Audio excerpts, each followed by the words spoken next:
74 ಕೋಟಿ ಜನ ಕೂಡಿಸ್ಕೊಟ್ಟಿದ್ದಾರೆ. ಈ ದುಡ್ಡಿನ ಜನರಿಂದ ಸರ್ಕಾರಕ್ಕೂ ಸಹಿತ ಅದು ಟ್ಯಾಕ್ಸ್ ದುಡ್ಡೇ ಕೊಡ್ತಾ ಇರ್ತದೆ. ಅದನ್ನೆಲ್ಲ ಕಲ್ಪನೆ ಇರುತ್ತಿರುವಂಥ ಮಹೇಶ್ ಜೋಶಿ ಅಂತ ವ್ಯಕ್ತಿ ಇದನ್ನು ಹೊಡೆದದ್ದು ನೋಡಿದಾಗ ಮನಸ್ಸಿಗೆ ನೋವಾಗ್ತದೆ. ಎಲ್ಲ ಕ್ಷೇತ್ರವು ಎಲ್ಲ ವ್ಯಾಪಿಸ್ಲಿಕ್ಕತ್ತದಲ್ಲಪ್ಪ, ಇದು ಗ್ಯಾಂಗ್ರೀನ್ ಆಗಿ ಅಂತೇಳಿ. ಇದು ನಿಲ್ಲೋದು ಯಾವಾಗ ಅಂತ, ಇದು ನಿಲ್ಲೋದು ಯಾವಾಗ ಅನ್ನುವಂಥ ಪ್ರಶ್ನೆಗೆ ಉತ್ತರ ಹುಡುಕೋದು ಭಾಳ ಕಷ್ಟದ ಇವತ್ತು. ಯಾವುದೇ ಕ್ಷೇತ್ರಕ್ಕೆ ಹೋದರೆ ಇವತ್ತು ಸಾಹಿತ್ಯ ಕ್ಷೇತ್ರ ಕಸಾಪ ಇರ್ಬೋದು, ಮತ್ತೊಂದಿರ್ಬೋದು, ಇನ್ನೊಂದು ಕ್ಷೇತ್ರ ಬರೀ ಇಂಥ ಜನನ ಸೇರಿದಾರೆ ಅಲ್ಲೆಲ್ಲ. ಅಂದಾಗ ಸಾಹಿತಿಗಳ ನಿಜವಾದ ಅಭ್ಯಾಸಿಗರ ವಿಚಾರಗಳು ಜನರಿಗೆ ಮುಟ್ಟೋದು ಯಾವಾಗ ಅಂತ.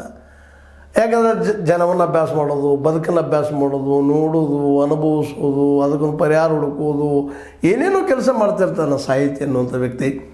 ಸಮಾಜವನ್ನು ಅತ್ಯಂತ ಸಮೀಪದಿಂದ ನೋಡುತ್ತಿರುವಂಥ ವ್ಯಕ್ತಿ. ಪಾಪ ಅವರಿಗೆ ದುಡ್ಡನ್ನು ಗಳಿಸುವಂಥ ತಿಳುವಳಿಕೆ ಇರೋದಿಲ್ಲ. ಇವತ್ತು ದುಡ್ಡು ಗಳಿಸೋ ಆದಿಗಳು ಬೇರೆ ಬೇರೆ ಇದ್ದಾವೆ. ಲ್ಯಾಂಡ್ ಮಾಫಿಯಾ ಅಂತದ, ಮತ್ತೊಂದು ಮಾಫಿಯಾ ಅದ, ರಾಜಕೀಯ ಅದ, ಕಾರ್ಪೊರೇಟರ್ ಇದ್ದಾರೆ, ಬಂಡವಾಳಶಾಹಿಗಳಿದ್ದಾರೆ. ಎಲ್ಲರೂ ದುಡ್ಡು ಕಡಿಮೆ ದುಡಿಬೇಕು, ಹೆಚ್ಚು ಗಳಿಸ್ಬೇಕು, ಸುಳ್ಳು ಹೇಳೋದು, ಲಫಂಗಿರಿ ಮಾಡೋದು ಎಲ್ಲ ನಾವು ನೋಡ್ತಾ ಇರ್ತೀವಿ. ಯಾಕಂದರೆ ಸಾಹಿತಿಗಳಿಗೆ ಇದೆಲ್ಲ ವಿಶೇಷ ಮುಗ್ಧರಂತ ಅಂದರೂ ಅಡ್ಡಿ ಇಲ್ಲ. ಅಂಥ ಒಂದು ಜನರಲ್ಲ ಈ ಮಹೇಶ್ ಜೋಶಿ ಅಂತ ವ್ಯಕ್ತಿ ಹೋಗ್ಕೊಂಡು ಇವತ್ತು ಏನೇನು ಮಾಡಿದ್ರು ಅಂತ ಇಲ್ಲಿ ಒಂದಿಷ್ಟು ಉದಾಹರಣೆಗಳು ಬರ್ತಾ ಇದ್ದಾವೆ. ಇಲ್ಲ ಯಾಕಪ್ಪ ಅಂತ ಮಾರ್ಕೆಟ್ನ್ಯಾಗ ಜರ್ಮನ್ ಹ್ಯಾಂಗರ್ ಟೆಂಟ್ ಅಂತ ಬರ್ತದೆ. ಅದು ಬಾಡಿಗೆ ದರ, ಅದು ಬಾಡಿಗೆ ತೊಗೊಂಡ್ರೆ ಏನಪ್ಪ ಪ್ರತಿ ಚದರ ಅಡಿಗೆ ರೂಪಾಯಿ 25-35 ತನಕ ಆಗ್ತದಂತೇಳಿ ಬಾಡಿಗೆ ತೊಗೊಂಡ್ರೆ. ಆದರೆ ಗುತ್ತಿಗೆದಾರ ಅದು ಕೊಟ್ಟಿದ್ದು ಎಷ್ಟಪ್ಪ ಅಂದ್ರೆ 68.25 68 ರೂಪಾಯಿ 25 ಪೈಸೆ ಕೊಟ್ಟಿದ್ದ. ನಾವು ಎಲ್ಲಿ ಇಲ್ಲ ಅದು 20 68 20 25